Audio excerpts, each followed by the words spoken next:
Hi guys, it's Jennifer. It is April 24th, 2014. Just gonna make a quick video about the truth of weight loss surgery from somebody who has actually had it. And I'm gonna open with this. I thought for the longest time that I was failing at this, and that my experience was a solitary experience, that nobody else was going through what I was going through, that if I told anybody else, which I've never had a problem saying what I think and what I feel, but I thought for the longest time that whatever I was going through, nobody else would be able to relate to, and they would just be like, no, you're messing up, so that's why you're experiencing those things. And I'm reading a lot of stuff on Facebook now, and because I'm coming out and saying these things, I'm realizing I see a lot of people kind of coming forth and saying that they have the same experiences. I don't think people have been lying about their journeys, but I do think people have been afraid to speak out because they're afraid of the judgment from other people. I think a lot of people are covering up. I really do. And I want you to know that this video is for you, because you shouldn't feel alone and you shouldn't feel like you're covering up. And this is also for people who have yet to have surgery, who have an idea of what they think surgery is going to be like. And some of that is real. Some of what you think surgery is going to be like is actually how it is. But let me start by saying this. Weight loss surgery does not last forever. You will eventually feel the exact same way that you felt before you had surgery. You will be as hungry as you were. You will have the same cravings that you did. You will react the same way to food. You will have compulsions. You will have binging. You will have emotional reactions to food. You will be able to eat a lot of food. I'm 2 years out, 25 months out. I easily, hands down, 2,000 calories a day. Probably more than that. And I didn't start eating 2,000 calories a day. When I first had surgery, there's a point of time where eating 500, or consuming, not even eating, but consuming 500 calories a day was obscene to me. Like, you were asking me to do something that was impossible, because there was no way I was going to be able to eat 500 calories. And now, to tell me to keep it to 1,200, which is what my doctor and my nutritionist advise. They say 1,200 calories a day, 1,500 if you're going to be exercising that day. So to keep it in that range, that is asking the impossible at this point in time. It's not completely impossible. I mean, the 500 in the beginning seemed impossible because I physically could not consume that much food, or I couldn't consume that much. Now, I could live on 1,200 calories a day, but there would be an extreme amount of discipline that I honestly don't have, and I've never had it, which is why I got up to 323 pounds to begin with. So just know, first thing, whether you've had surgery or you haven't had surgery, that the restriction doesn't last. The malabsorption, I had Roux-en-y, I had gastric bypass. The restriction doesn't last, and the malabsorption doesn't last. I can now eat large quantities. I can now eat several times a day. I can now consume between 2,000 and 3,000 calories a day. And I don't get dumping syndrome that much anymore. There's times I don't feel good. Like, the past 4 days, I've eaten a lot of sugar and carbs, which is normal for me. But, last Thursday, I went on vacation. And when I go on vacation, to a lot of people, when they go on vacation, it's like party time, and then they go off their eating habits completely, and they end up consuming a lot more than they want. For me, it's the opposite, and it always has been the opposite. When I go on vacation, I'm much more disciplined, because it's, you eat breakfast, or for me, if you're going for a protein shake, you do things throughout the day that are distracting because you're enjoying yourself. You eat lunch, then you do more stuff you enjoy. You eat dinner, you do more stuff you enjoy, and I allowed myself to have one snack at night. So I had that kind of restriction. Sorry, that's my dad. So I have that kind of restriction when I'm I shouldn't say restriction. I have that kind of schedule when I'm on vacation, and every time I've gone on vacation for the past 2 years, I've always lost a minimum of 4 pounds and up to 7 pounds. And that's just for a 3 or 4 day trip. That's not even like a week. That's like for 3 or 4 days, I would at minimum lose 4 pounds up to 7 pounds. Last week when I went to Nashville, we left on Thursday morning. We came back Sunday night. I was really disciplined. I mean, I was back to the rules. I told everybody, I'm going to try it. Or at least I told myself. I don't know if I told any of you on Facebook, but I told myself, and I was not eating the buns on my sandwiches. I would take them off. I would just eat the protein part.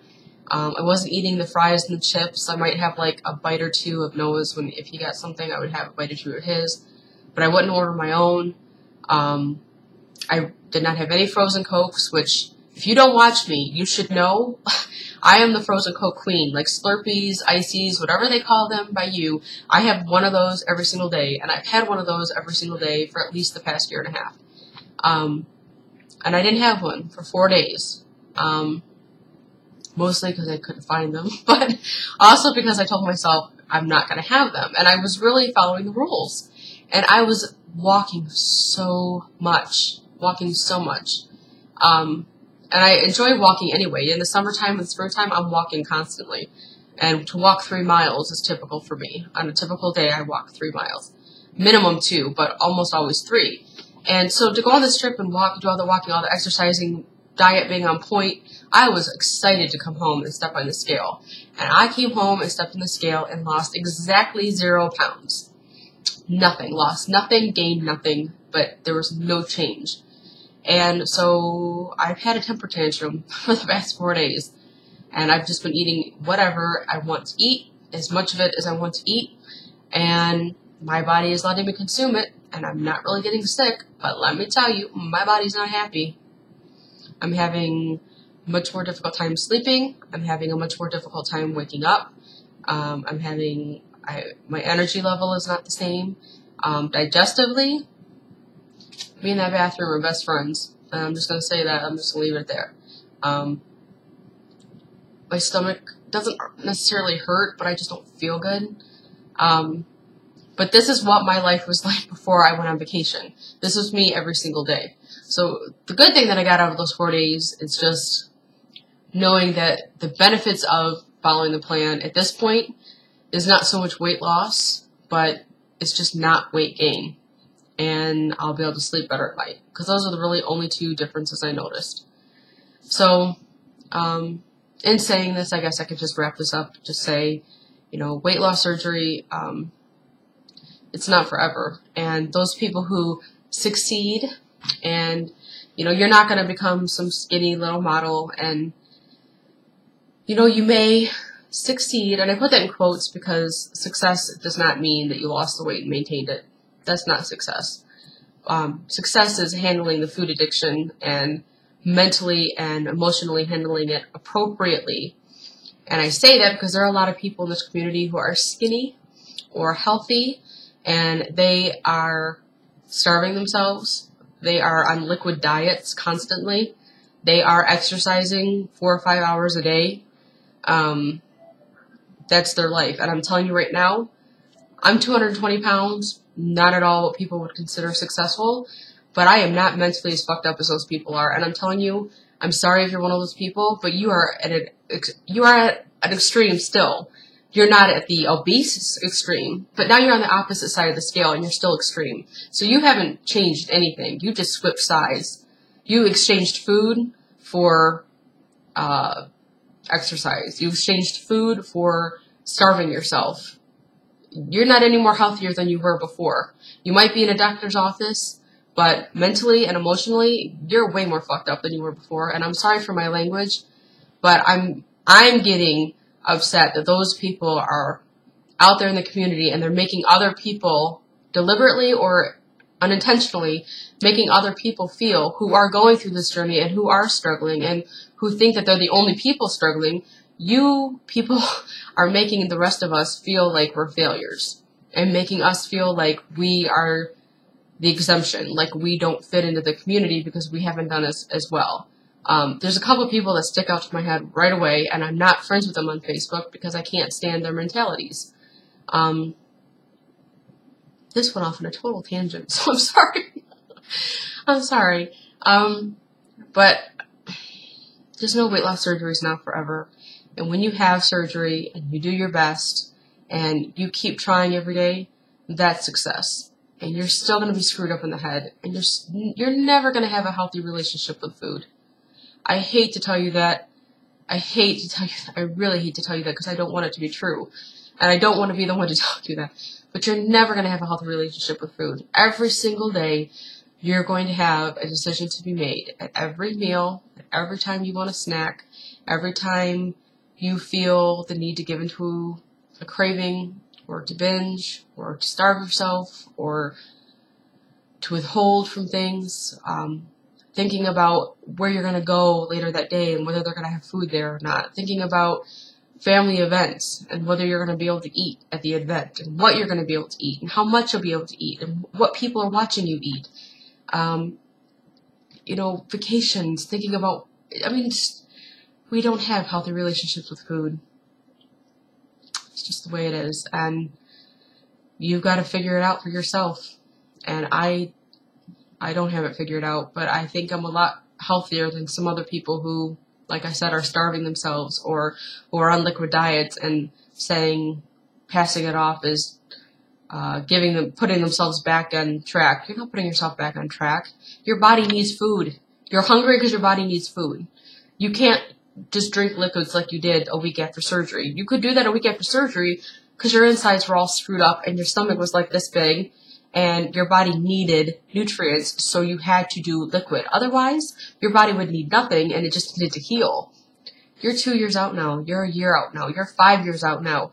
You need more than liquids. You are a human being. You need food. And if you can't make healthy choices and consider yourself still on track, then that's a mental thing as much as binging.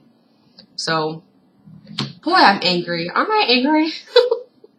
I'm angry because I'm starting to think that this whole ploy for weight loss surgery is just as much of a financial bag of bullshit as all the other fad diets that we go on to. And yes, it makes you healthier.